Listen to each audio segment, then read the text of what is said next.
OK, alors bon matin tout le monde. Bonjour. Vous allez bien? Oui. Excellent. Alors, content de vous revoir après ces 2 semaines de congé. Ben, je dis 2 semaines de congé, pas 2 semaines de congé pour vous, là. Il y avait l'examen pour moi, là, parce que je n'ai pas enseigné ni pendant l'examen, ni pendant la semaine de travaux et d'études. Donc, content de vous revoir. Écoutez, euh, donc, comme vous pouvez voir, comme vous le constatez, la moitié de la session est terminée, la moitié des points ont été accumulés. Donc, vous avez 50 points d'accumulés sur 100. Donc, ce qui s'en vient, c'est exactement une copie de ce que vous venez de vivre. Donc, on va avoir exactement la même chose qui va se produire en deuxième moitié de cours, bien sûr, avec des sujets différents. Mais vous comprendrez que vous allez avoir 5 semaines de nouveaux contenus avec, pour chacune des semaines, un questionnaire de 2 points à compléter. Vous allez avoir un travail pratique, la deuxième partie pour 10 points, qui va être la suite. On va continuer le rapport d'impôt de David Smart. On avait commencé dans la partie 1 pour 10 points, puis l'examen final pour 30 points. D'accord? L'examen final n'est pas récapitulatif. Il va donc porter seulement sur les sujets vus à compter d'aujourd'hui. Donc, peu importe les faiblesses que vous avez eues dans les sujets 1 à 4, libre à vous, bien sûr, de réviser ça pour votre connaissance personnelle, mais ce ne sera pas nécessaire pour le cours parce que les questions d'examen à l'examen final vont porter seulement sur les sujets 5 à 8, c'est-à-dire ce qu'on commence à compter de cette semaine. D'accord? Je vous rappelle aussi que la note de passage, c'est 60 %. Donc, je pense que pour la majorité d'entre vous, ce n'est pas critique du tout. C'est écrit au plan de cours, mais vous pouvez très bien extrapoler un petit peu ce qui s'en vient pour vous en prenez votre résultat actuellement que vous avez sur 50. Rajoutez-vous 10 points pour les questionnaires que vous allez compléter, les 5 questionnaires à venir que vous allez compléter. Puis, puis après ça, il va vous manquer vous pouvez vous allouer un certain pointage pour le TP numéro 2, admettons la même chose que pour le TP numéro 1. Puis ça vous dit un petit peu qu'est-ce que vous devez atteindre pour passer le cours là, en lien avec l'examen final. Comme je vous dis, pour la plupart d'entre vous, ce n'est pas problématique. Donc, dernière chose par rapport à ça, si vous êtes bien content de votre première partie, si vous êtes content de comment ça s'est passé jusqu'à maintenant, mon message, changez rien. Gardez la recette. Vous allez avoir d'aussi bons résultats dans la deuxième partie. Il n'y a pas de raison que ça soit différent.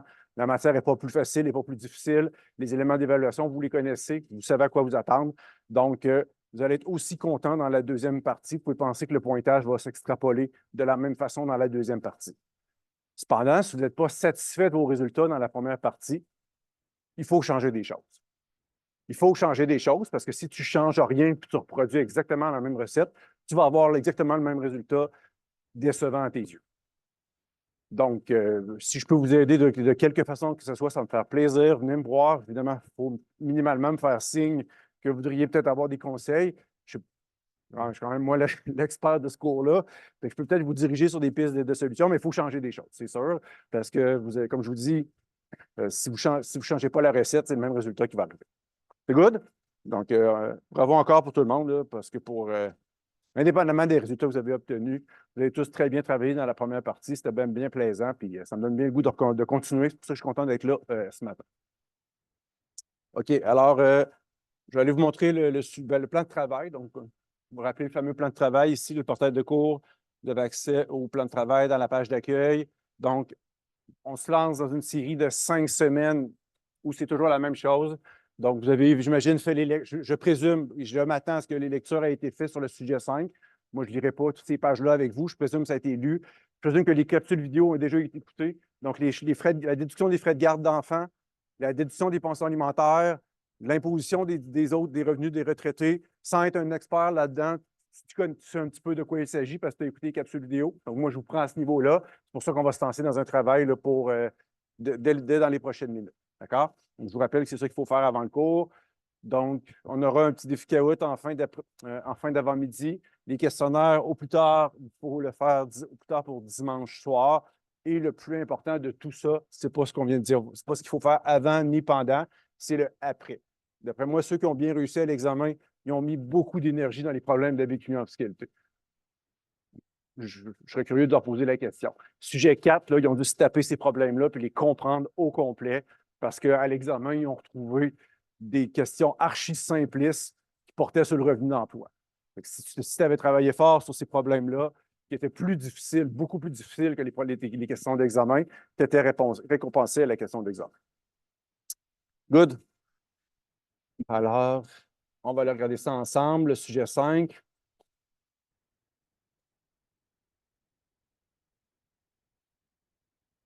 Si.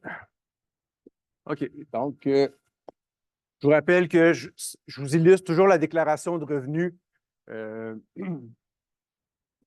comme image pour vous montrer qu'on est toujours en train d'étudier une des composantes d'une déclaration de revenus.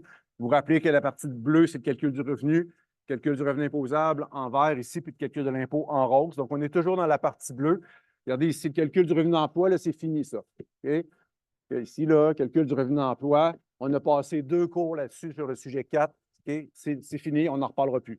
Donc là, on va s'imaginer des situations de personnes qui gagnent d'autres revenus autres que du revenu d'emploi. Donc, par exemple, qui gagnent des revenus de retraite, qui sont à la retraite, qui encaissent des REER ou des fonds de pension ou d'employeurs ou des choses comme ça. On va le voir aujourd'hui. Donc, c'est ce qu'on appelle les autres sources de revenus.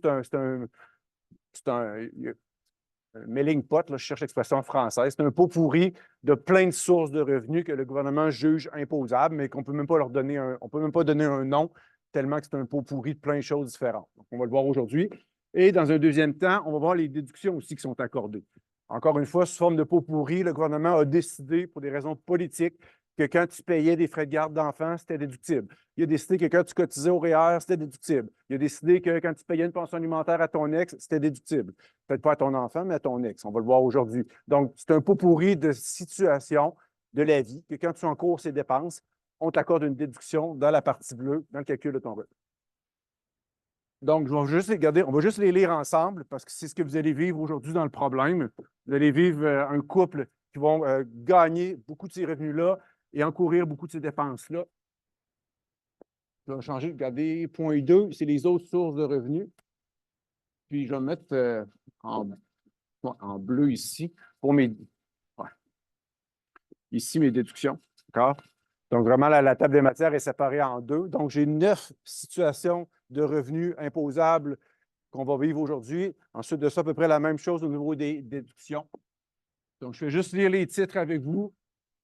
D'accord? Et quand vous allez voir apparaître ça dans le code d'aujourd'hui, vous irez voir le sujet correspondant, vous irez lire. Donc, 2.1, c'est en gros, là, je peux peut-être vous le lire donner un petit peu plus de détails. Prestation de revenus de retraite, ça, c'est les montants qui proviennent, c'est des termes techniques, là, je m'excuse, j'essaie de simplifier ça le plus possible. Ça, c'est des montants qui proviennent d'un fonds de pension. Donc, si votre père est à la retraite, qui a travaillé toute sa vie pour Poste Canada, qui encaisse un fonds de pension de son ex-employeur, c'est imposable. Okay? C'est ce qu'on appelle une prestation de retraite. Une allocation de retraite, c'est un petit peu différent, vous irez voir. C'est quand tu reçois un montant d'argent parce que tu as perdu ton emploi. D'accord? Donc, ton employeur veut te dédommager ou te remercier pour des longues années de service. C'est quand même un petit peu différent d'une prestation d'un fonds de pension d'employeur. Vous irez voir. Donc, il y a ça aussi. Prestation consultative au décès, c'est assez rare. Puis surtout, ici, ce que je voulais voir avec vous, 2.1.4, prestation d'assurance emploi et d'assurance parentale. Ça, ce sont des régimes gouvernementaux. D'accord? Pour ceux qui ne viennent pas du Québec, je prends la peine de bien l'expliquer. Une prestation d'assurance emploi, c'est le gouvernement fédéral qui verse, dans le temps, on appelle ça de l'assurance chômage. C'est de l'assurance emploi.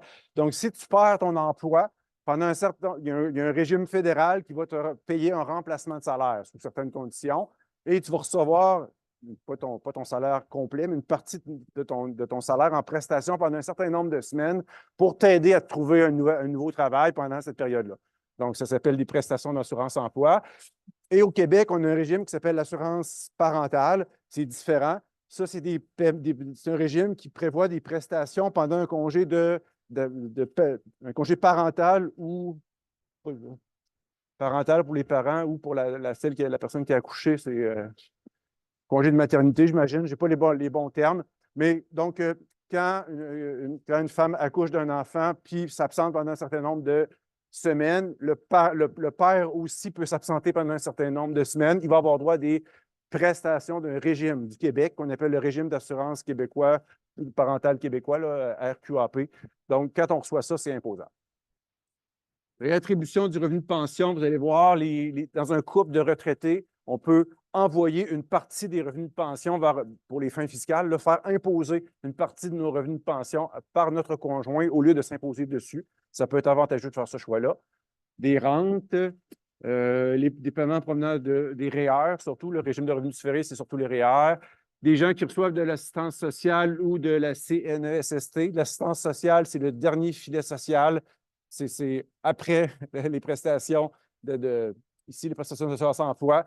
Quand tu n'as vraiment aucun revenu, tu vas recevoir des indemnités d'assistance sociale. Ils sont imposables, mais déductibles à un autre endroit, vous verrez. La CNESST ici, donc si tu es au travail et tu fais un accident au travail, il y a un régime québécois qui va te verser des montants. Ça s'appelle la CNESST. Dans le livre, là, on a toute la définition de ces acronymes-là. Police d'assurance vie, il y a des gens qui ont peur de décéder ou que quelqu'un dans leur famille qui leur est cher décède puis décide de payer une police d'assurance vie. Qu'est-ce qui arrive quand la personne décède et qu'on encaisse un gros montant d'argent provenant de la police d'assurance vie? Vous allez avoir toutes les informations à cet endroit-là. Et deux derniers sujets qui devraient vous intéresser, les étudiants, comment on traite les bourses d'études et les subventions de recherche reçues par les étudiants. Donc voilà pour les différents revenus qui nous intéressent. Maintenant, au niveau des déductions,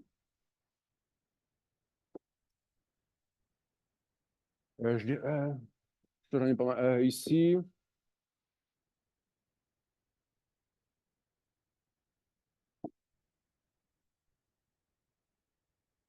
Donc, un travailleur autonome qui est à son compte, qui verse 2 parts à la Régie des rentes du Québec au RQAP, il y a une partie des parts qui est déductible, on en reparlera.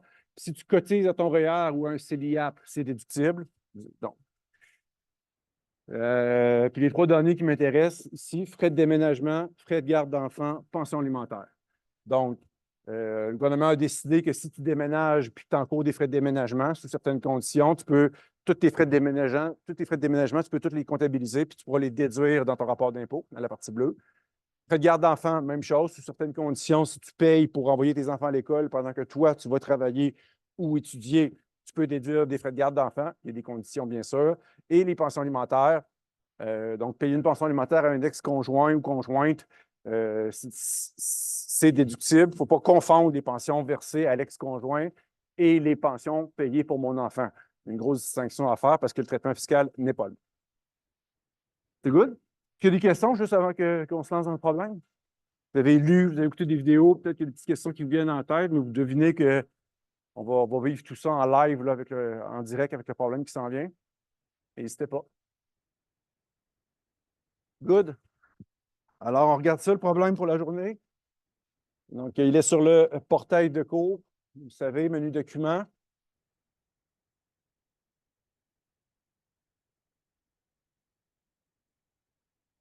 Semaine 9.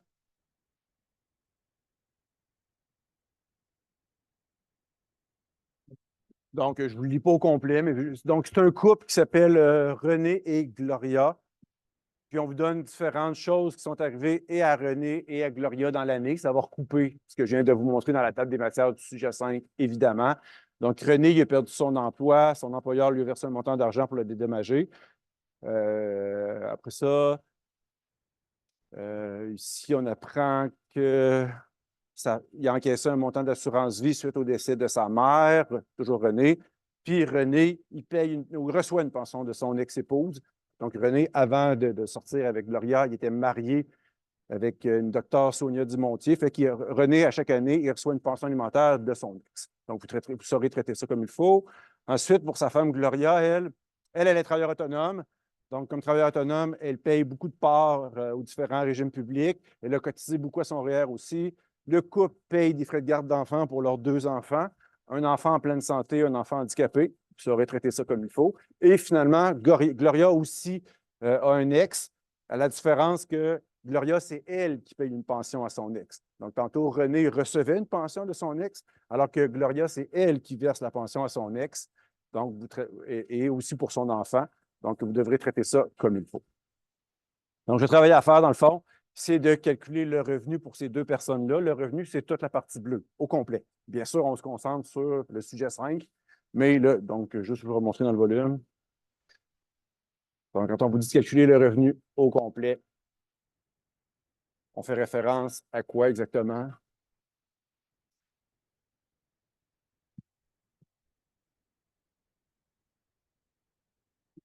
Hein, je cherche mon petit crayon. Ici. Donc, quand on te dit de calculer ton revenu, ici, là, c'est toute la partie bleue qui est ici. Donc, ça ici, tout ça ici, c'est ça qu'on appelle le revenu. Allez, alors voilà, bon travail. On va commencer par, dernière chose que je vous dis avant de vous laisser aller, on va séparer le problème en deux. Donc, première moitié du cours, on va s'occuper du rapport d'impôt de la première page, là, de René. Donc, toutes les informations de René, commencez par traiter ça. Ne traitez pas Gloria tout de suite. On fera la résolution de la situation de René, puis on s'attaquera en deuxième partie de cours à la situation de Gloria. C'est bon? Bon travail tout le monde. N'hésitez pas si vous avez des questions.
Donc, René, un salaire, je vous les remonte rapidement, là, puis après ça, on les prend un par un. Un salaire de 48 000 reçu. Il a reçu une allocation de 22 000 lorsqu'il a perdu son emploi chez Post Canada, dont une portion de 12 000 est transférable au REER. Je vais vous montrer, je vais vous expliquer ça tantôt. Donc, 22 moins 12. Il a reçu 115 000 suite d'assurance vie suite au décès de sa mère. C'est aucunement imposable. On en parle tantôt. Et au niveau de sa pension alimentaire, oui, ici, lui, il a encaissé une pension alimentaire de son ex, 820 $ par mois. Donc, il a encaissé 9 840. C'est imposable au complet. Donc, c'est comme ça qu'on arrive à notre résultat de ici. Ben, il faut que j'enlève ça ici, là, mais on arrive au résultat que je vous ai montré tout à l'heure. Vous allez arriver au résultat. C'est ces quatre montants-là qui vont vous donner 67 840. OK, alors, revenu d'emploi, ça va. L'allocation de retraite reçue, je vous montre ça dans le volume,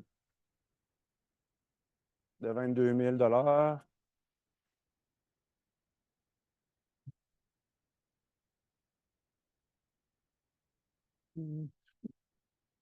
C'est ici, hein? 2, 1, 2, là. Donc, je suis à la page 206.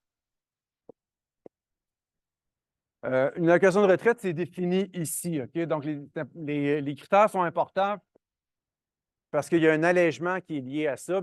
Mais pour avoir droit à l'allègement, il faut vraiment que le montant reçu se qualifie d'allocation de retraite. Donc, une allocation de retraite, c'est un ancien employeur. Donc, tu quittes ton emploi, ton ancien employeur te donne un montant d'argent pour deux raisons. Soit pour te remercier de tes longs états de service, ou soit pour te dédommager parce qu'il t'a fait perdre ton emploi. Donc, on peut se compter, il peut y avoir plein d'histoires à raconter autour de ça. Je vous donne des exemples, là. Il y a des employeurs, tu vas travailler pendant, mettons, 35 ans pour ton employeur, tu vas prendre ta retraite, il ne va pas te faire perdre ton emploi, là. Tu vas juste prendre ta retraite, puis lui, dans sa politique, il est bien content, puis pour te dire merci, il te donne un montant de 20 000 au moment de ton départ, parce qu'il veut te remercier pour tes 35 ans de service. Par exemple, le 20 000 reçu, ça serait une allocation de retraite. Autre histoire, il te fait perdre ton emploi. Donc, ton employeur, là, c'est pas que tu te rends à ta retraite. Tu aurais bien aimé te rendre à ta retraite, mais ton employeur, il faut qu'il coupe ton emploi, il n'y a plus de place pour toi, il congédie. Il te fait perdre ton emploi. Puis là, il se sent mal, je ne sais pas trop, puis dans sa politique, il est supposé de dédommager des gens dans cette situation-là. Donc, il dit, je suis désolé, je t'ai fait perdre ton emploi, je te donne un montant de 25 000 le temps que tu te retrouves autre chose pour te dédommager, pour te dédommager suite à ta perte d'emploi. Donc, dans les deux cas, le montant reçu serait une allocation de retraite. C'est imposable, l'allocation de retraite. L'avantage est le suivant. D'accord? Si tu veux, tu peux transférer une partie de ton allocation de retraite vers tes REER. C'est ça la permission. C'est ça l'allègement qui est permis. Il y a une petite Ce n'est pas le montant total de l'allocation de retraite que tu peux transférer, c'est une portion seulement. C'est le résultat de la petite formule qui est ici. Un peu bizarre, on la regardera ensemble, mais tu résous cette petite formule-là, ce qui donne 12 000, hein, je pense. Dans le cas de René, il a reçu 20 000, je crois, d'allocation de retraite. C'était-tu 20 ou 22? C'était 20. C'est ça, hein? 22, merci. 22 000, dont ici 12 étaient transférables au REER. Le résultat de cette formule-là. Donc, la formule dit pour chaque année d'emploi où tu as travaillé avant 1996, donc ça s'arrête à l'année 1995 inclusivement, pour chaque année avant 1996, chaque année d'emploi te donne le droit de transférer un montant de 2 000 à ton REER. Donc, 2 000 par année de service avant 1996. Si tu as des années de service encore plus anciennes, avant 89, tu rajoutes un 1 500 de plus pour ces années-là. Donc, le 2000 s'applique aussi, puis tu rajoutes un 1 500 de plus. De façon visuelle, là, ça donne ça comme ça. Donc, ici, il y a un 2 000 par année de service, puis se rajoute un 1 500 si tu avais des années de service avant 89, ce qui n'est pas le cas pour René. Donc, si on résout ça pour René, donc tout d'abord, le 22 000 est imposable, mais vient l'allègement. René, si tu veux, du 22 000 que tu as reçu, il y a une portion de 12 000 que tu pourrais transférer dans ton REER. Et si tu le fais, le 12 000 va être déductible, comme une cotisation REER est déductible. Donc, c'est ce qu'il veut faire. Donc, lui, vous l'avez dit dans l'énoncé que c'était ce qu'il voulait faire.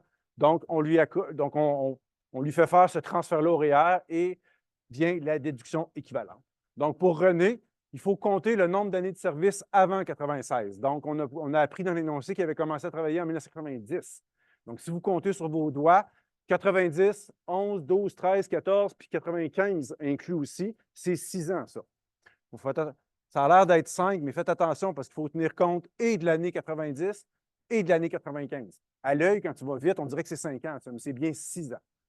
Comptez comme il faut. Donc, on a 6 années de service avant 96, chacune 2 000 de droits de transfert au REER pour un montant de 12 000. René n'a pas d'année de service avant 89. S'il y en avait eu, on aurait rajouté un montant supplémentaire de 1 500 par année. C'est good pour la technique? Dernier petit commentaire que je vous fais, c'est juste pour votre compréhension. Pourquoi je dis que c'est un avantage de pouvoir transférer une partie de l'allocation de retraite au REER? OK?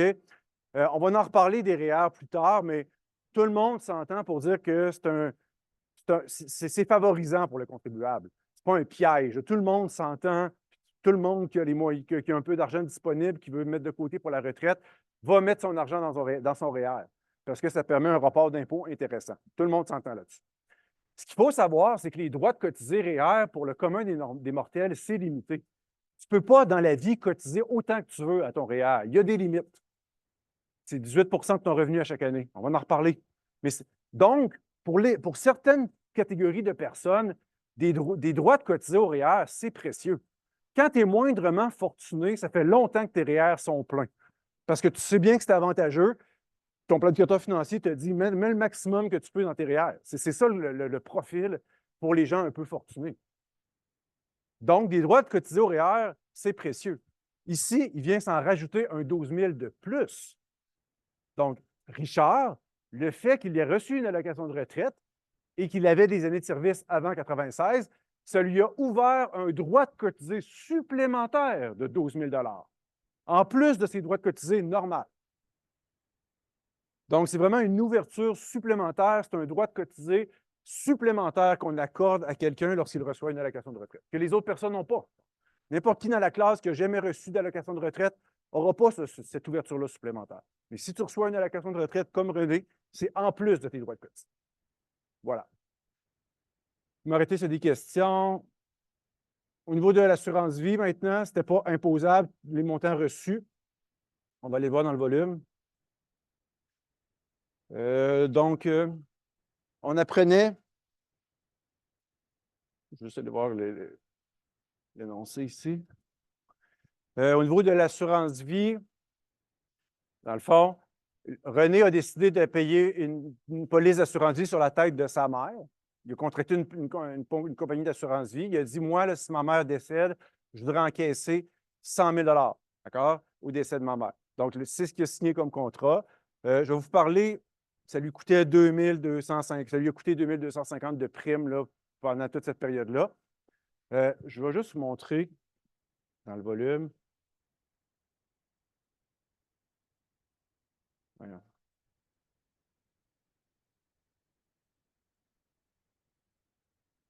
Ici.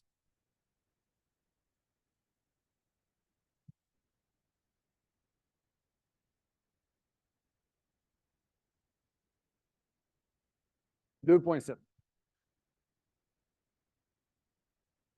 Donc, comment ça fonctionne l'assurance vie? Juste avant de vous parler du traitement fiscal, je vais juste vous parler un petit peu de cet outil-là financier. Je vais vous résumer ça bien simplement, là, mais ça pourrait être très compliqué. Donc, à la base, une assurance vie, c'est comme n'importe quelle assurance, quelqu'un qui a peur d'un événement. Donc, si tu as peur, je dis souvent, si tu as peur que ta maison passe au feu, il y a une assurance pour ça. Si tu as peur de faire un accident avec ton auto, il y a une assurance pour ça. Si tu as peur que quelqu'un décède, il y a une assurance pour ça. Ça s'appelle de l'assurance. Fait que toutes les compagnies d'assurance sont bien contents, si tu le souhaites, d'assurer la vie de quelqu'un qui t'est cher.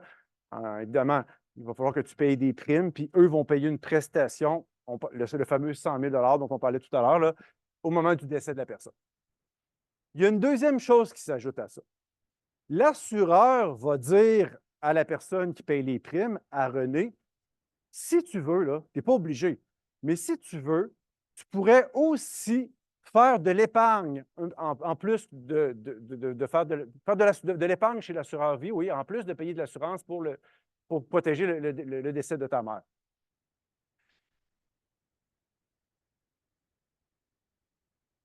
Je vais prendre les chiffres qui sont ici.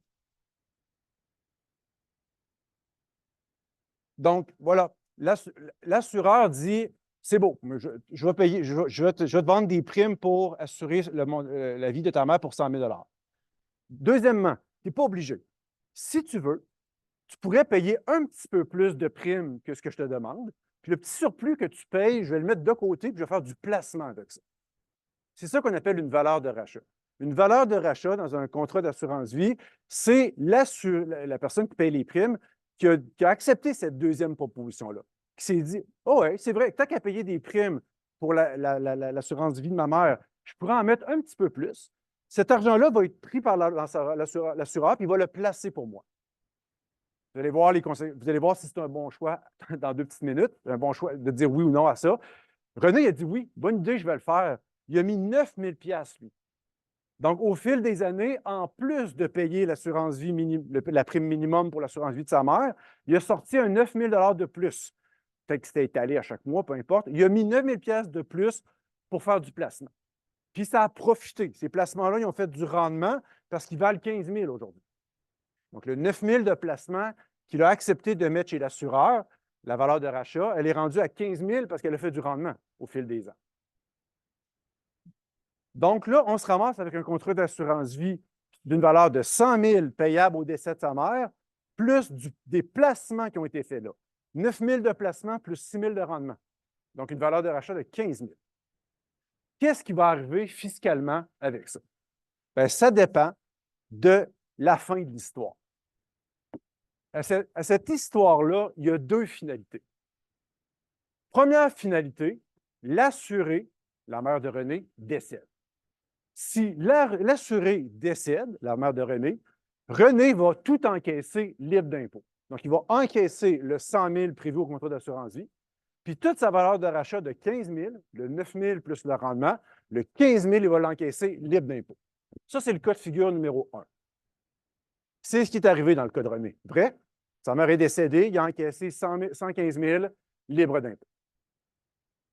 Le deuxième cas de figure qui pourrait arriver, qui n'est pas arrivé dans le cas aujourd'hui, la mère de René ne décède pas. Elle ne décède pas. Elle ne décède pas. Elle ne décède pas. À un moment donné, René, il stagne. René, il se dit, t'es en forme, ma mère? Il dit à l'assureur, moi, l'épargne que j'ai faite, là, à un moment donné, je pensais la récupérer, puis ça a l'air que ça va être plus long que je pensais. Est-ce que je pourrais récupérer ma valeur de rachat? Pas le 100 000. Le 100 000, je n'y ai pas droit, elle n'est pas décédée.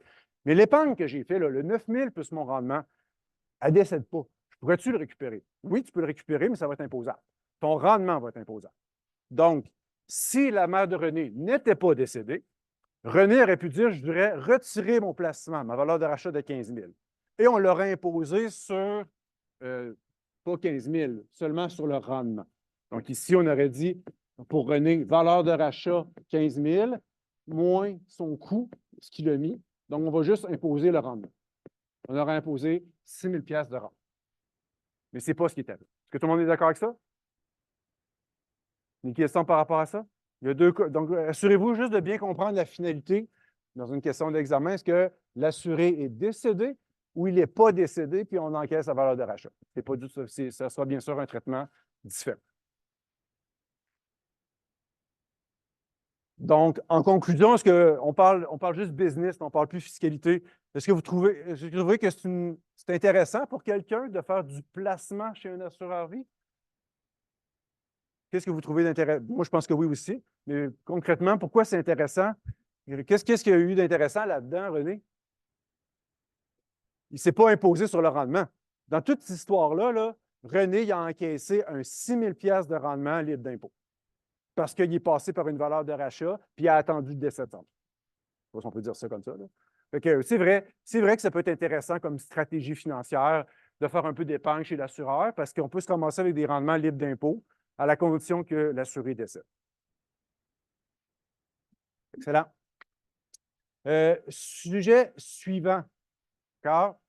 René a encaissé une pension de son ex. Donc, son ex paye une pension exclusivement pour René. 820 par mois, ça, c'est imposable pour René. D'accord? Au complet, le 9 840. Je vais juste aller vous montrer dans le volume. On a ça à la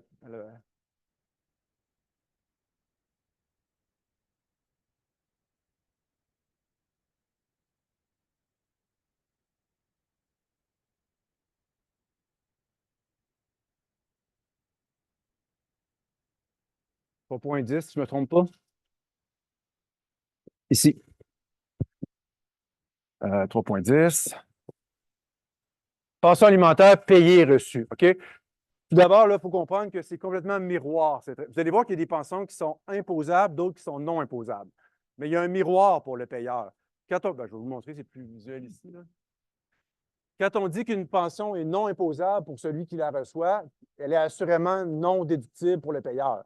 Puis quand on dit qu'une pension est imposable pour celui qui le reçoit, elle est aussi déductible pour le payeur. Donc, c'est vraiment un effet miroir. Comprenez-le dans le sens que vous voulez, mais appliquez l'effet miroir à l'autre. Les pensions alimentaires, il faut les séparer en deux. OK?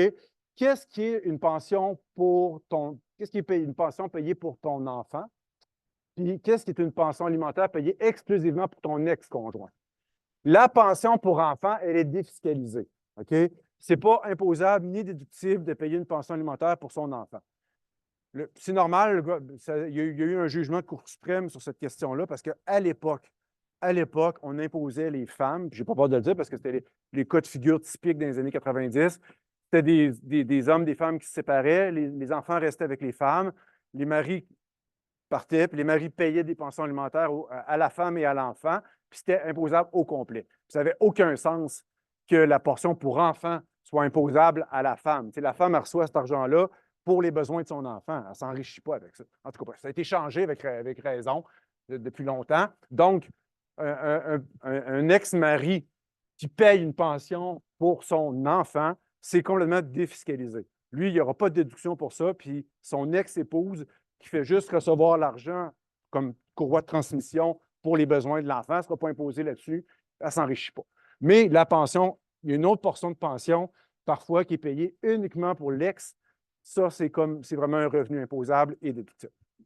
Donc, le cas de René, il a reçu de son ex un montant de 820 par mois. Donc, ce n'est pas pour les enfants, c'est juste pour ses besoins à lui, René. On l'impose au complet. Ça va pour ça? Il y a aussi dans le livre une formule, OK, que certains ont essayé de faire. C'est bien correct. Donc, parce que dans le volume, on te dit le montant qui est déductible ou à inclure, c'est le résultat de cette formule-là. A, B, C. D'accord? La seule raison de cette formule-là qui est cumulative, dans le fond, on va faire le cumul de toutes les pensions alimentaires, c'est juste pour faire un suivi lorsqu'il y a un payeur de pension alimentaire qui prend des retards. C'est juste ça la raison de la formule. C'est pourquoi on fait une formule qui est cumulative. C'est juste pour garder trace des gens qui seraient en retard dans leur pension alimentaire. Puis les gens qui sont en retard dans leur pension alimentaire, c'est sûr qu'ils doivent être complètement à jour dans leur pension pour enfants avant de pouvoir déduire un montant relativement à une pension pour l'ex-conjoint. Donc, tout ça pour dire que s'il y a un indice dans le cas qui te dit qu'il n'y a pas de retard dans la pension, tu n'es pas obligé de faire la formule. Tu as juste à prendre les paiements de l'année courante. Tu n'es pas obligé de faire la formule qui est cumulative. Tu as juste à prendre tes paiements de ton année courante, puis tu vas arriver à ton bon résultat. Donc, c'est ce que j'ai fait ici. Donc, dans le fond, j'aurais pu dire, oubliez la formule. Il y a un indice dans le cas, je pense, qui vous dit que l'ex de René, elle a toujours été à jour, il n'y a pas de retard dans les pensions. Donc, je prends les 12 paiements de 820 qu'il a reçus et je les impose. Si vous appliquez la formule, vous allez arriver au même résultat. Donc, c'est inutile. Je vais vous la montrer quand même, la formule, mais avec un cas plus spectaculaire. Ce n'est pas spectaculaire quand on a quelqu'un qui n'a pas de retard. Je vais vous montrer un méchant mauvais payeur de pension. Là, vous allez voir que la formule prend toute son utilité. OK? Regardez ça dans le volume. C'est le deuxième cas. Ici. Je suis dans la portion pension, je suis à la page 237. Regardez ça. Donc, M. Simard, le grand champion, doit payer à son ex-conjointe une pension de 500$ par mois depuis le 1er janvier, il y a 3 ans. Ça fait 3 ans. Selon le jugement du tribunal, le 500$ se divise en 400$ pour enfants, puis 100$ par mois pour l'ex-conjoint. Au cours des 2 premières années, il a toujours été en retard. Donc, dès le début, au lieu de verser 500$ par mois, il en versait seulement 300$ la première année. Ça s'est empiré la deuxième année. Donc, il a accumulé beaucoup de paiements de pension. Au cours de l'année courante, 2000X, là, il s'est mis à se sentir mal, ou bien il y a peut-être eu une visite des services sociaux, je ne sais pas. Là, hop, tout d'un coup, il se met à verser. Donc, l'année 2000X, il est correct. Il fait 12 versements de 500$. Donc, il verse tout ce qui est nécessaire. Puis, il verse même un montant de 2000$ de plus pour commencer à combler ses retards.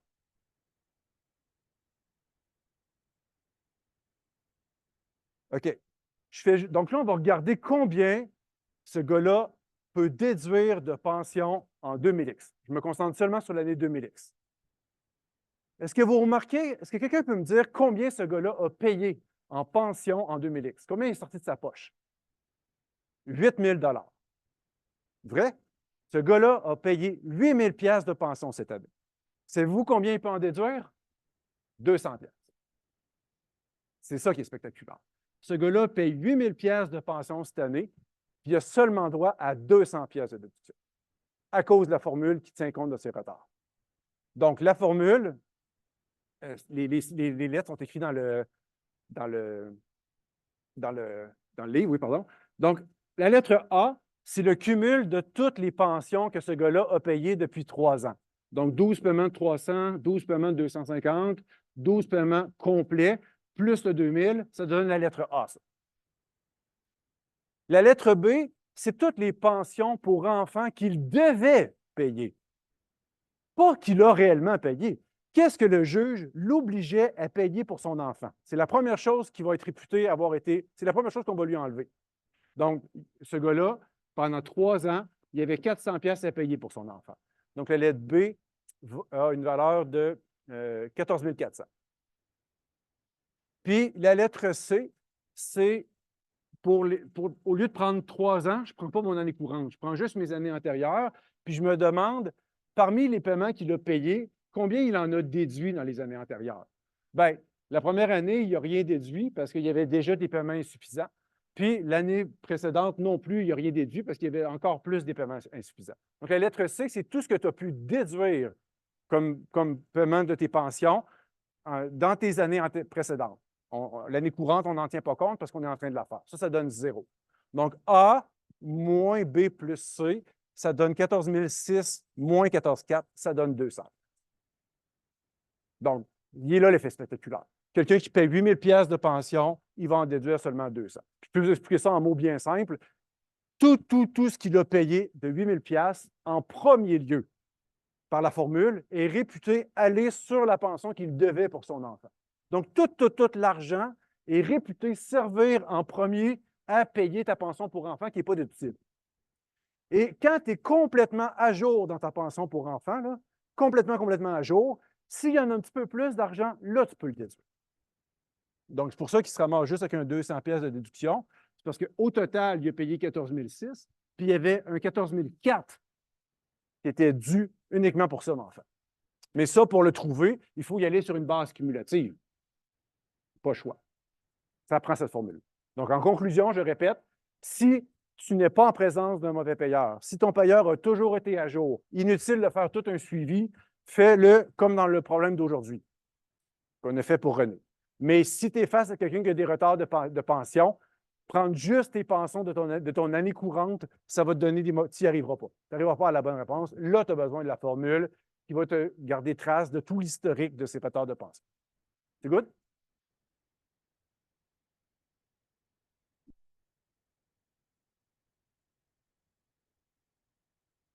Veux-tu finir? Je pense que j'avais fini pour René. Hein?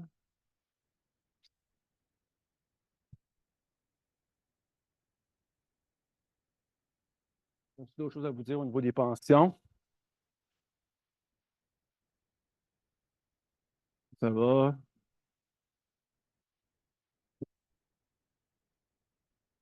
Non, c'est bon. Bon, écoutez, on prend une pause. C'est le meilleur moment en ce moment, une quinzaine de minutes. Je sais que c'est un petit peu tôt, mais de toute façon, on aura aussi le défi Kahoot à la fin. Donc, on va revenir vers 9h45, puis on va maintenant s'attaquer au problème de Gloria, puis aussi aux frais de garde qui vont un petit peu affecter le rapport d'impôt de René. À tantôt.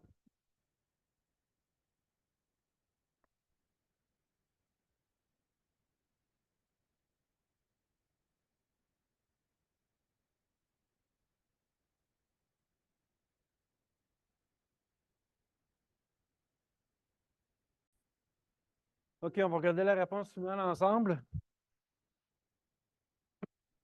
D'ailleurs, le fichier solution vient d'apparaître dans le portail de cours. Si vous souhaitez tout de suite le consulter, ou après le cours ou plus tard dans la session, ça va rester là. Donc, votre portail de cours ici, votre fichier solution vient d'apparaître. Vous pouvez le consulter si vous le souhaitez. OK. Donc, bien sûr, on se contente, on regarde la colonne Gloria, là, bien sûr. Donc, revenu d'emploi, René a été un peu salarié. Gloria, elle n'est pas du tout salariée. Elle est travailleur autonome, donc elle a une entreprise individuelle. Je pense qu'elle est médecin, consultation juridique, oui. Je me mêle avec l'ex de René. Donc, ça, c'est du revenu d'entreprise, 185 000. Elle a fait un petit peu de revenus d'intérêt aussi. Ça, c'est ce qu'on appelle des revenus de biens. Rappelez-vous, les revenus de biens, c'est des revenus qui proviennent d'un placement, intérêt, dividende, location. 400 pour ici. Ensuite, concernant Gloria, Gloria paye une pension alimentaire à son ex, Tony, et aussi à ses enfants. Donc, elle verse 600 par mois. C'est ventilé comme étant 450 pour ses enfants, puis 150 pour son ex-conjoint. Donc, comme je vous montrais dans le volume tout à l'heure, dans l'arbre de décision, la portion qui est payée pour l'enfant, ça, c'est défiscalisé. Okay? Tu ne peux pas déduire un montant que tu payes pour nourrir ton propre enfant. Donc, le 450 par mois, lui, il n'est pas déductible. Cependant, ce que Gloria paye pour son ex, la portion de 150 par mois, lui, il est déductible, 1800. Ça va pour ça? Je vous rappelle que si tu as un indice dans le cas qui dit que la payeuse ou le payeur de pension n'a pas de retard, inutile de faire toute la formule cumulative, tu vas arriver au même résultat. D'accord? Donc, c'est pour ça que j'ai juste pris mes données pour mon année courante. Je ne me suis pas soucié des années passées. Voilà, donc, parce que je sais très bien que la formule va donner le même résultat de 1800 ici. Je vais juste vous la montrer quand même, la formule, là, juste pour qu'on se pratique un petit peu. A, la lettre A, donc sur une base cumulative, je vais prendre toutes les pensions que Gloria a payées. Depuis 2 ans, elle a payé 600 pièces par mois. Ça fait la lettre A. La lettre B, c'est la portion pour enfants, d'accord, qu'elle devait payer depuis 2 ans. Donc, depuis 2 ans, on veut isoler la portion pour enfants. Donc, 2 ans fois 12 mois fois 450. La lettre B, ça donne ça. La lettre C, donc, je ne prends pas mon année courante, je prends juste mes années antérieures. Donc, dans mon année antérieure, c'est quoi le montant que Gloria allait pu déduire? Bien, puisque elle payait, elle a toujours été à jour, donc l'année passée, elle a payé 150 pièces par mois à son ex. Ce montant-là, c'était déductible. Donc, elle a déjà déduit 1800 l'année passée. Donc, A moins P plus C, ça va donner le 1800. Ici. On s'y attendait. Ensuite, elle a fait des contributions à la RRQ et au RQAP, dont une partie est déductible, pas la totalité, une partie, la partie qui correspond à la portion de l'employeur. Je vais vous le montrer dans le volume.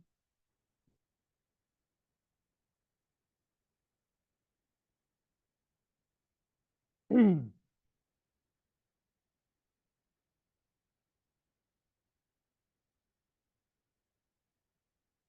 3.3 à la page 218.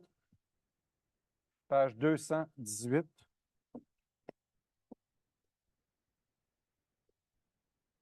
Donc, je vais juste vous rappeler comment ça fonctionne, ces deux régimes-là, avant de vous parler du traitement fiscal. Je l'ai mal expliqué tout à l'heure, je vais prendre le temps de bien l'expliquer. Donc, 2 régimes gérés par Québec. Là, vous connaissez la lettre Q, le RRQ et le RQAP, mais ils sont bien différents. Donc, le RRQ, le régime des rentes du Québec, c'est un régime qui est administré par le gouvernement du Québec. Le but, c'est de vous garantir un petit revenu à la retraite. Donc, c'est comme un fonds de pension obligatoire pour tous les travailleurs québécois. Donc, c'est obligé par la loi, dès que tu travailles, tu mets un petit peu d'argent dans ce régime-là. C'est géré par le gouvernement du Québec. Et le but, c'est qu'à la retraite, tu aies une petite rente de retraite minimale provenant de ce régime-là. Dans les faits, il y a 2 personnes qui contribuent à ce régime-là. Donc, il y a le salarié, le travailleur, et il y a aussi l'employeur. D'accord? Donc, ton employeur. La particularité, c'est que c'est moitié-moitié. Donc, le montant que l'employé met, l'employeur met le même montant. D'accord? À la Régie des rentes du Québec, c'est comme ça que ça fonctionne. Ce qu'il faut savoir, c'est que. Ouais, c'est ça. quand tu es un employé et que tu payes ta part à la Régie des rentes du Québec, cette cotisation-là va te donner droit, dans ton rapport d'impôt, à un crédit d'impôt, dans la partie rose. On n'est pas rendu là, dans le sujet 7. Donc, je répète, donc l'employé, ce qu'il paye à ce régime-là, ça va lui donner droit à un crédit d'impôt plus tard dans le rapport d'impôt. Maintenant, comment ça marche pour un travailleur autonome? Comment ça marche, la Régie des rentes du Québec, quand tu n'es pas salarié? Quand tu as une entreprise individuelle, comme Gloria, elle a une entreprise individuelle, elle est en affaires, elle opère une entreprise juridique, une consultation juridique. Mais la Régie des rentes du Québec dit, dans ce temps-là, tu vas payer 2 parts. Tu es comme et l'employeur et l'employé. Donc, on va te demander de contribuer les 2 parts à la Régie des rentes du Québec. Donc, c'est ce qu'elle a fait. Gloria, elle a payé, regardez ici, là, elle n'a pas le choix, hein? Elle a payé, au total, là, elle a payé 8 200. Ça, c'est les 2 parts. Part employeur, part employé. Maintenant, comment on traite ça dans le rapport d'impôt? Un travailleur autonome ou un travailleur indépendant qui paye 2 parts, bien, il faut séparer les 2 parts. Il faut prendre la portion employé qui, elle, va donner droit à un crédit d'impôt. Et l'autre portion, la portion employeur, va être déductible ici. C'est ça que je cherche avec ma fameuse déduction. 3.3, là, je cherche la portion qui a été payée par un travailleur autonome, qui est la portion employeur, pas la portion employée. Donc, pour la RRQ, c'est facile, je prends la moitié. Donc, je prends le total versé par, je vous rappelle, le total versé ici de 8 200. Il y en a 4 100 qui est la portion employée. Je ne m'en occupe pas tout de suite. Puis l'autre portion, l'autre moitié de 4 100, ça, c'est la portion employeur et c'est déductible. Ici. Donc, je cherche la portion employeur. Le RQAP, c'est la même chose à une différence près. Donc, premièrement, c'est quoi le RQAP? Régime québécois d'assurance parentale. Je l'ai dit tout à l'heure, là, je me suis mal exprimé. Là. Je pense que je ne l'ai même pas écrit nulle part. Vous pouvez aller voir sur Internet ceux qui s'intéressent, mais ça peut être intéressant. Régime québécois d'assurance parentale. Là. Bref, comme je vous disais tout à l'heure, c'est un régime qui est géré par le Québec. Le but, c'est de verser des prestations lorsqu'une femme accouche et quitte son emploi pendant un certain nombre de semaines. Ce n'est pas juste la femme qui accouche qui a le droit à un congé payé, c'est l'autre parent aussi. L'autre parent aussi. Donc, ce régime-là, il faut mettre de l'argent. Qui contribue à ce régime-là? Encore une fois, l'employeur, l'employé. La différence, c'est qu'ils ne mettent pas le même montant. OK? De mémoire, là, qui en met le plus dans le RQAP?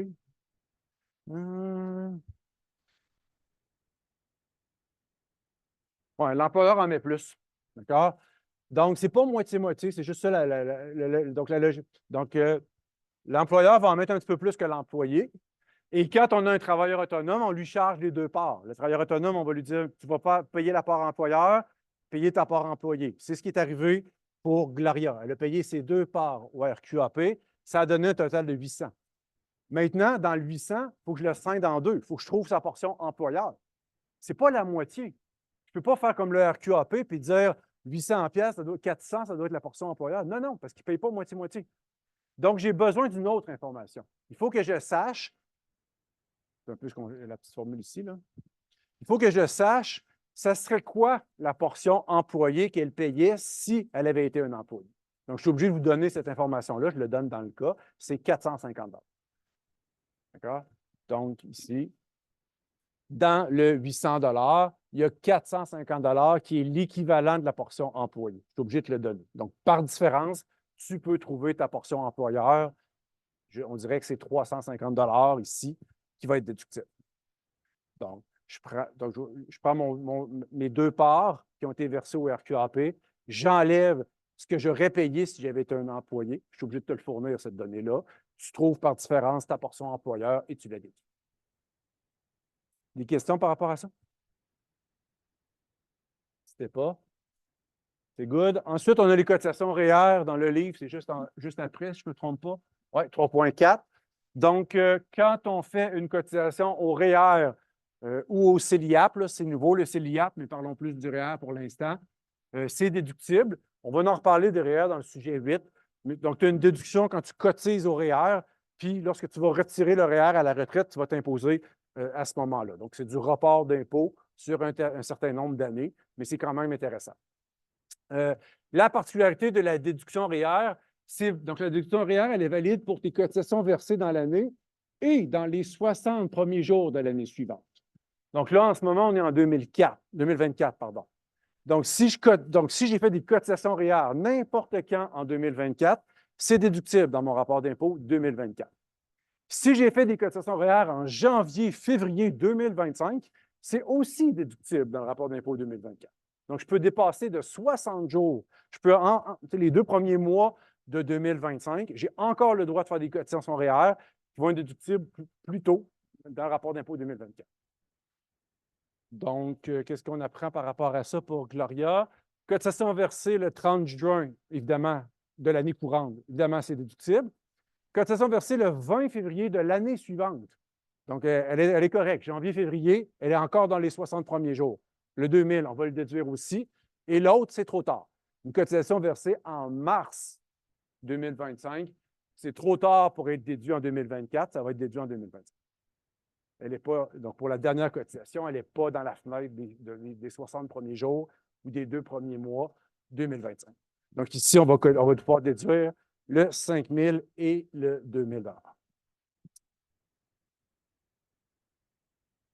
Ça va? Au niveau des frais de garde d'enfants maintenant, dernier sujet. Pour notre cas.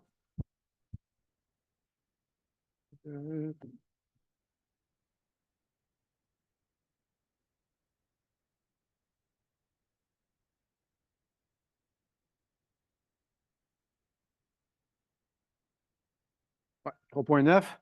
Donc, à la page 225 de votre volume. Bon, il y a quelques définitions ici. Là, enfant admissible, c'est l'âge, c'est surtout l'âge, là.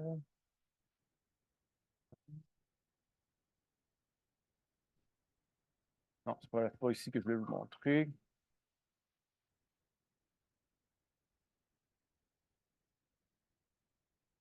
OK. Juste des petites, regardez, je vous montre juste des petites choses intéressantes là, plus pour votre connaissance personnelle. Là, je ne vais pas vous coincer avec ça, mais quand même une couple de petites conditions des fois. Pour pouvoir déduire des frais de garde d'enfants, il faut que tu payes des frais de garde pour aller gagner un revenu. OK? C'est sûr que si tu ne travailles pas, tu n'étudies pas, puis tu fais garder tes enfants, puis tu vas au centre d'achat, ça ne marche pas là. Donc, il faut vraiment que tu sois dans un but de gagner un revenu ou de fréquenter des études à temps plein. Donc, travail ou études, mais il faut que ce soit pour cette raison-là que tu payes tes frais de garde.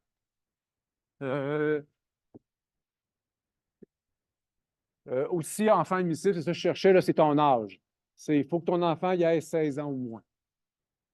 S'il est handicapé, ça va, là. Ça peut être plus de 16 ans s'il est handicapé, mais tu as un enfant de 17 ans en pleine santé, tu n'es plus supposé. Bon, tu peux le faire regarder si tu veux, là, mais il n'y aura pas de déduction pour ça. Donc, l'enfant, 16 ans. Les limites annuelles, on va en avoir besoin tout à l'heure dans le calcul. Bon, la règle générale ici, OK? Puis l'exception qui va s'appliquer pour notre cas d'aujourd'hui aussi. Première chose qu'il faut savoir, c'est que ce n'est pas important qui paye les frais de garde dans le couple. OK? Il faut additionner tous les frais de garde qui sont payés par les 2 conjoints. OK? Donc, ici, là, puis il y a une seule personne qui va déduire les frais de garde, là, selon la règle générale. Puis l'exception peut peut-être rendre les choses un petit peu différentes. Là. Mais la première chose que vous remarquez ici, là, voilà. En 2024, Gloria a payé, elle a payé de sa poche 4 900. René, lui, il a payé de sa poche 3 400. On s'en fout. Additionne ça. Et ça donne un total de 7 300. Okay? Ce n'est pas important qui a payé. Tu additionnes les frais de garde payés par tout le monde, ça donne 7 300. Et il y a une seule personne, règle générale, qui va déduire les frais de garde. Puis ce n'est pas toi qui as le choix. On ne te demande pas dans quel rapport d'impôt tu veux prendre la déduction. On te l'impose. On t'oblige à prendre la déduction totale par le conjoint qui a le revenu le moins élevé. Tu n'as pas le choix, là. On ne te dit pas prends-le où tu veux. C'est imposé. Puis je t'annonce que c'est une mauvaise nouvelle pour toi. Parce que si je t'avais laissé le choix, puis tu es moindrement stratégique, dans quel rapport tu aurais placé dans quelle déclaration de revenus tu aurais placé la déduction? Tu l'aurais placé dans le rapport d'impôt de Gloria. Parce que les taux d'imposition sont progressifs. Donc, plus une personne paye cher d'impôts, plus la déduction est payante. C'est plus payant une déduction dans le rapport d'impôt de Gloria que dans le rapport d'impôt de René. Parce que Gloria, avec son revenu imposable élevé, elle va atteindre des taux. Rappelez-vous, les taux d'imposition qui sont progressifs. On en parlait dans le sujet 3. Il y avait une question d'examen là-dessus aussi. Donc, si Gloria, par exemple, elle atteint 29 d'impôts, bien, sa déduction, si on le met dans son rapport d'impôt, lui fait économiser 29 d'impôts. Parce qu'elle va abaisser son revenu d'un montant, puis elle va sauver 29 d'impôts. La même déduction, si tu la places dans le rapport d'impôt de René, qui paye 20,5 d'impôts, c'est moins intéressant pour lui. Ça, je vous le dis, c'est un commentaire éditorial, vous n'êtes pas obligé de comprendre, mais la règle, je vous le dis, elle n'est pas du tout à ton avantage. Il y a une exception. Si René se ramasse dans l'année dans une de ces 4 situations-là, René, c'est la personne qui a le revenu le plus faible, là, s'il est hospitalisé en prison ou aux études à temps plein ou à temps partiel, ça va permettre de transférer une partie de la déduction vers Gloria, qui est un petit peu avantageux pour la raison que j'ai expliquée. Est-ce que, donc, dans mon cas, tout le monde comprend que j'ai des frais de garde de 8 300? La règle générale dirait que c'est René seulement qui déduit le 8 300, pour la raison que j'expliquais. Mais là, est-ce que René a vécu ça cette année, des périodes hospitalisées en prison ou aux études? Je pense qu'il était aux études, hein? Je pense que René, là, ici, là, René, durant ses temps libres, René poursuit des études à temps partiel. Donc, il était étudiant à temps partiel pendant 8 mois. Donc, ça va permettre un transfert d'une partie de la déduction vers le rapport d'impôt de sa part. Et je vous le répète, c'est à votre avantage, ce transfert-là. Mais on est vraiment dans un cas d'exception. Donc, le calcul de la déduction pour René, vous l'avez ici. Donc, pour René, donc celui qui a le revenu le moins élevé, le calcul de sa déduction, ça va être le moins de ces 3 chiffres-là. Je l'ai reproduit, cette formule-là, dans Excel. Donc, ça, c'est pour René, hein? La personne qui a le revenu le moins élevé. Il n'y a pas 2 accents. René. Donc, je vais vous montrer dans Excel, je l'ai reproduit exactement ce calcul-là.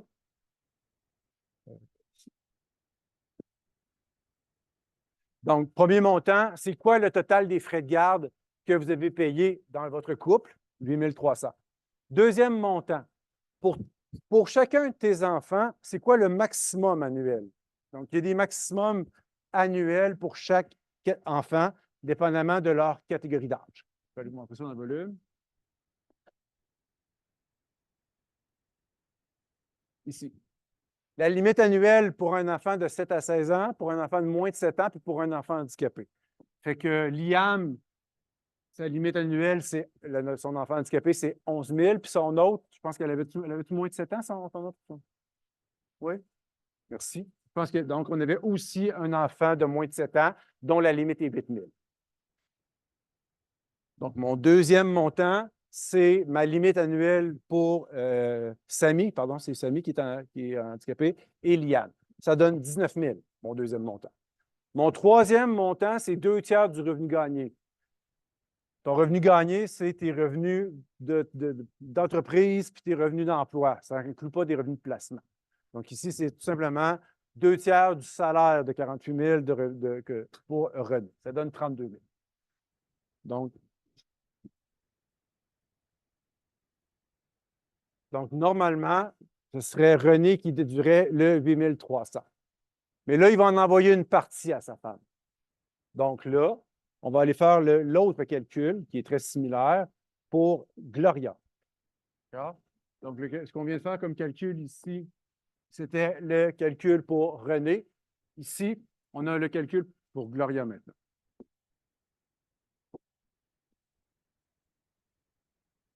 Donc, le revenu le plus élevé, ça c'est Gloria.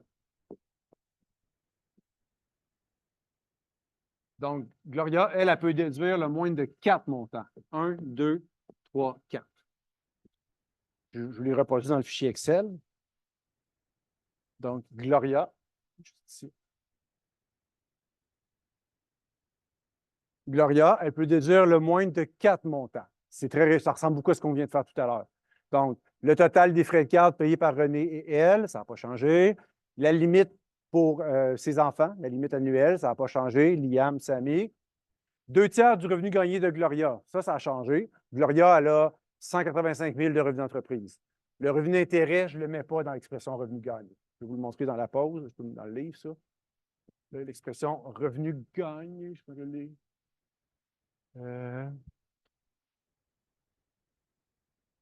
Ici, là, revenu gagné, note de page 179. On en parle un petit peu. Donc, regardez ça, là, mais ça inclut vraiment juste tes revenus d'emploi et tes revenus d'entreprise. Pas de revenus placement. Donc, 2/3 du revenu gagné ici, ça va donner un immense montant de 123 000. Et le quatrième montant, c'est celui qui est le plus intéressant, c'est le montant transférable. OK? Le montant transférable. Donc, dans le volume, je vais vous le montrer c'est quoi les montants transférables. Ils sont ici. Donc, comme je vous disais, pour les scénarios d'hospitalisation, de prison et d'études à temps plein, OK? Pour chaque semaine où René serait dans cette situation-là, il pourrait transférer un montant de 125 pièces par semaine pour son jeune enfant et 275 par semaine pour son enfant handicapé. Et si René est dans un contexte d'études à temps partiel, c'est la même logique, c'est juste que c'est 125 par mois et 275 par mois au lieu d'être par semaine. Parce que comme c'est moins exigeant des études à temps partiel, le transfert il est moins généreux. Donc, je vous rappelle, ici, le hospitalisé, prison, études à temps plein, c'est 125 pièces par semaine. Études à temps plein, c'est un petit peu moins exigeant pour toi, c'est 125 pièces par mois. Le transfert va se faire moins vite. Moi, c'est quoi mon scénario pour René? Il est ici, hein, je pense. Je pense que René est aux études à temps partiel. Donc, on va compter le nombre de mois où il était. Je pense que c'est 8 mois où il était études. Donc, le transfert, ça va se faire comme on vient de le voir. Donc, je vais prendre pour Liam 200 pièces par mois qui est transférable. Pour Samy, 275 pièces par mois. Donc, pour un total de 475 pièces par mois. Donc, pour cette famille-là, c'est 475 pièces par mois qui est transférable, fois 8 mois. Parce que René a été aux études à temps partiel pendant 8 mois. Donc, 475 fois 8 mois, ça fait un montant transférable de 3 800.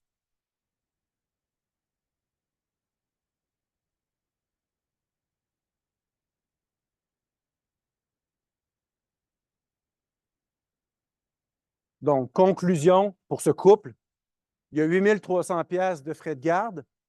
Il y en a 3 800 qui peut être déduit par Gloria, c'est à votre avantage, tant mieux pour vous. Le reste va être déductible par René. Et pourquoi 3 800? C'est le résultat de ma fameuse formule.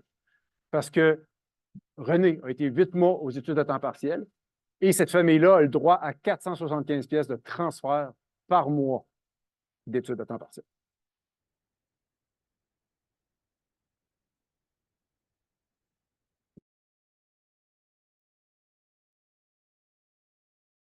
Tu as des questions par rapport à ça? Non?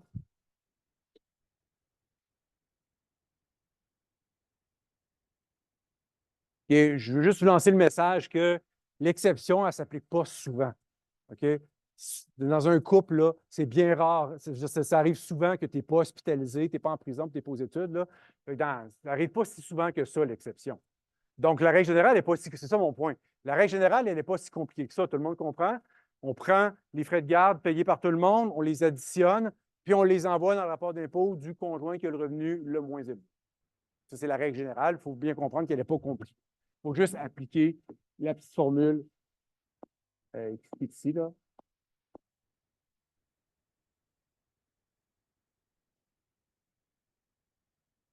Donc, si René n'avait pas été aux études, tout ce que j'efface ici, là, ça ne serait pas appliqué. Là. Donc, on n'aurait pas eu de transfert. Donc, ça ici, on n'aurait eu aucun transfert possible vers Gloria. Ça ici, ce ne serait pas là. Puis, on aurait tout simplement, pour René, pris ces trois montants-là pour trouver cette étude. C'est good?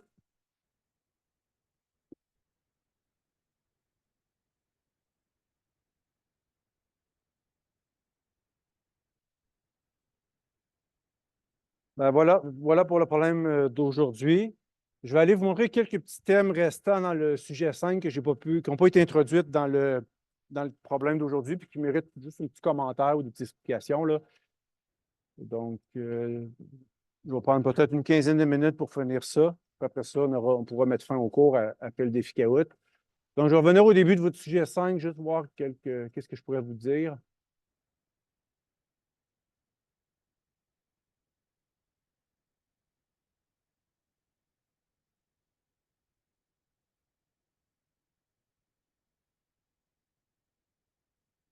Bon, ça, on en a pas mal parlé, là, allocation de retraite, on en a parlé. Prestation, consulte au décès, vous regarderez ça. Ce n'est pas très, très fréquent. Ici, 2.2. Ah non, c'est quoi? Je vais vous montrer. 2, 1. Ouais. Non, c'est correct. 2.2. J'étais à la page 209. Ça, il n'y en avait pas dans le volume, dans l'exercice, pardon, d'aujourd'hui. Il va en avoir dans les problèmes de la BQI en fiscalité. Regardez, je vais vous montrer avec un exemple chiffré, là, c'est plus facile. Dans un couple, quand on a un couple de personnes à la retraite, pensez à vos parents bientôt qui vont être à la retraite, quand on a un couple de personnes à la retraite qui encaissent des revenus de retraite, on a la possibilité, si on veut, de fractionner le revenu de retraite entre les conjoints. Ce que ça veut dire concrètement, c'est que fiscalement, on pourrait prendre une partie du revenu de retraite qui est gagné par une personne, un des conjoints, puis l'envoyer s'imposer dans le rapport d'impôt de l'autre conjoint. Et ça, c'est clairement avantageux, encore une fois, dû aux fameux taux d'impôt qui sont progressifs. C'est possible, ça, seulement sur, entre autres, là, mais surtout sur un montant qui provient d'un fonds de pension d'employeur de 5 400. OK? Regardez, je vais vous donner l'exemple là, de M. Dubé et Mme Doyon. M. Dubé, toute sa vie, il a travaillé à Kruger, ici à Trois-Rivières. Il a participé à un fonds de pension très généreux, tatati tatata, puis là, il prend sa retraite.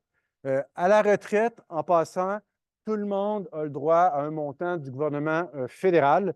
Ça s'appelle la pension de la sécurité de la vieillesse. C'est à peu près 5 000 $ par année. Donc, tout le monde, tous les Canadiens ont le droit à ça. Donc, en gros, là, si on regarde le rapport d'impôt de ces deux personnes-là à la retraite, chacun, Mme Doyon, elle n'a jamais travaillé à l'extérieur de la maison, mais elle a travaillé très fort à la maison, même plus peut-être que son mari, à s'occuper des enfants et à s'occuper de la maison. Comprenez que tout le monde, on est conscient de ça. Mais fiscalement, ça va ressembler à ça. Chacun va encaisser un petit chèque de 5 000 $ du gouvernement fédéral, la fameuse pension de la sécurité de la vieillesse. Puis M. Dubé va encaisser un gros montant de son fonds de pension de la Kruger, 54 000. Si j'arrêtais ça là, ça donne des revenus complètement déséquilibrés. Ça donnerait un conjoint qui s'impose sur 59 000 de revenus.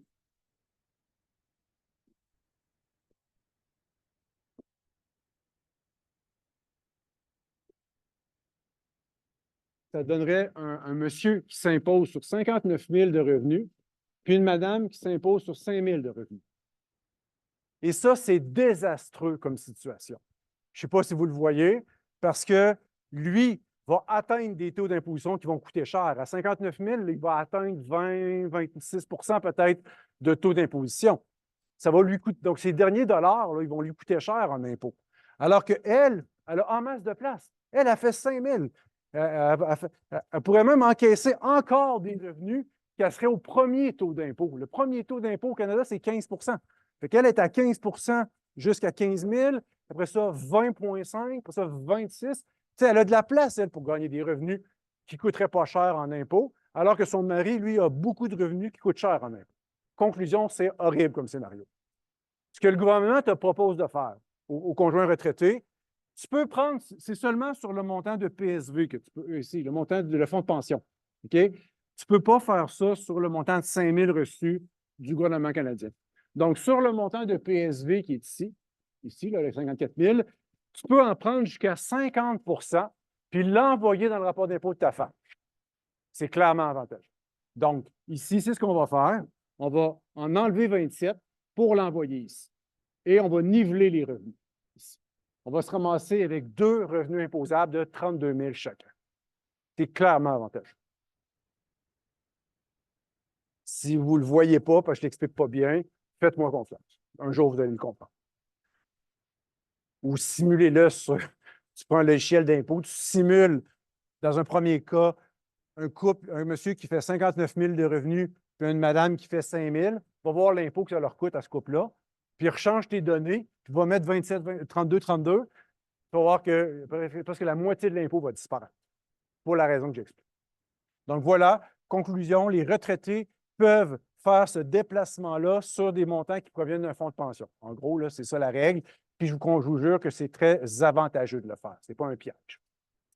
Petit commentaire éditorial, c'est le gouvernement conservateur de Harper à l'époque qui a mis ça en place.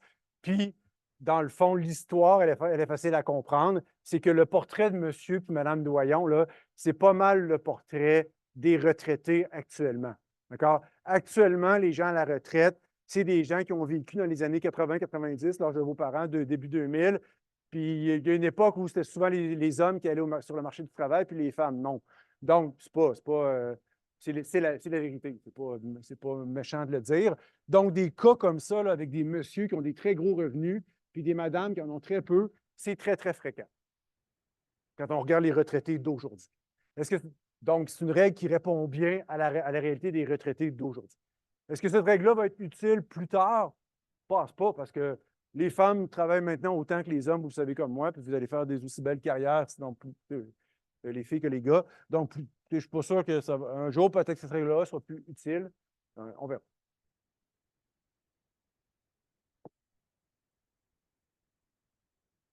Les paiements, comme un petit mot ici, ouais,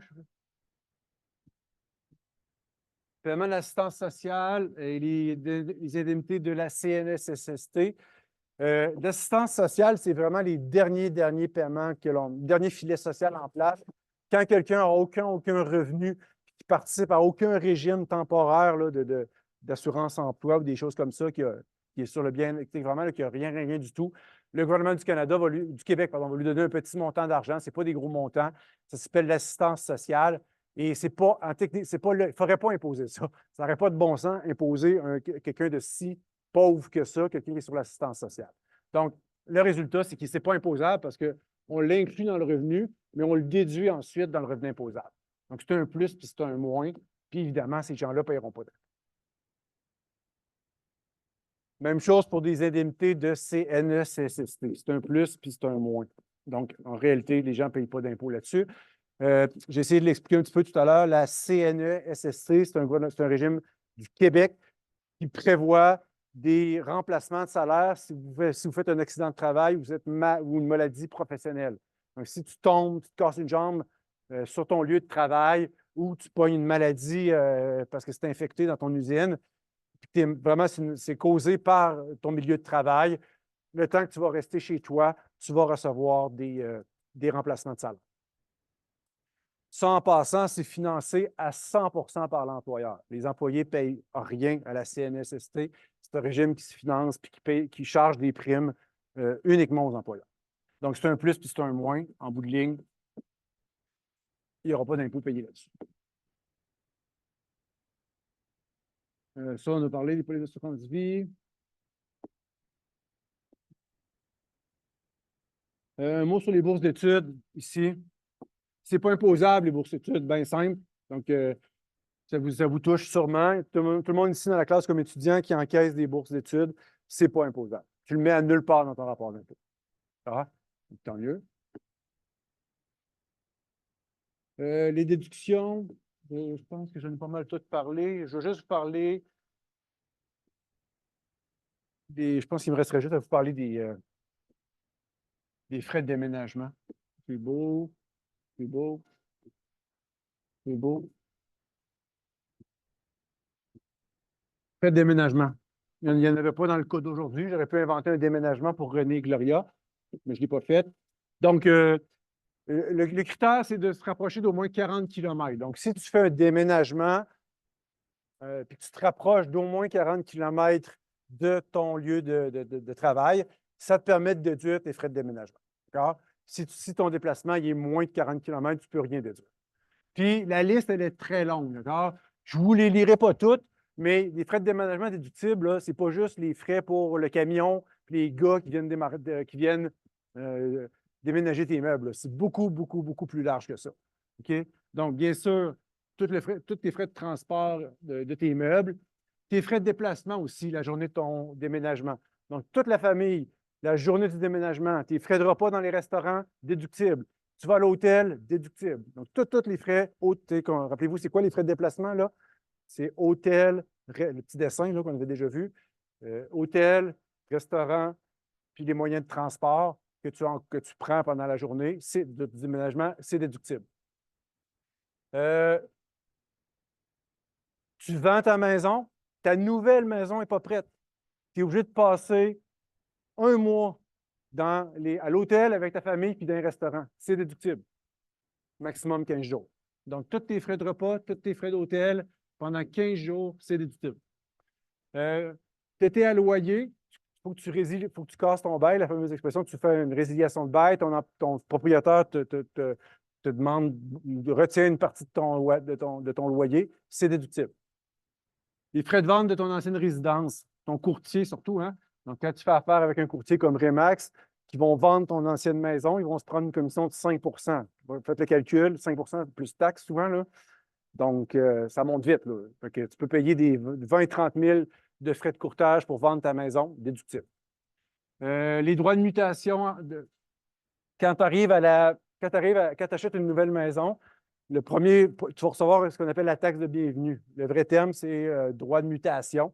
Donc, ta ville va te charger un montant, une taxe la journée que tu achètes une nouvelle maison. C'est déductible aussi.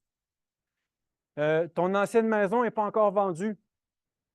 Ça prend 1 mois, 2 mois, 3 mois, tu es déjà déménagé. Mais l'ancienne maison est vide et elle n'est même pas vendue. Il faut que tu continues à la chauffer, déneiger, payer les assurances, les taxes, c'est tout déductible. Tous tes frais pour entretenir ton ancienne maison qui n'est pas vendue, tu peux les déduire au complet, maximum 5 000. Voilà. Donc, si vous vivez ça un jour, faites juste garder en tête qu'il y en a plus qu'on pense. Retournez voir ça. Si vous vivez ça un jour, là, allez voir dans le livre pour être sûr de prendre tout ce que vous avez le droit. Ça peut monter très vite. Frais de garde d'enfants, on en a parlé, et les pensions alimentaires. Hop, j'ai fini. Je sais que j'ai fini.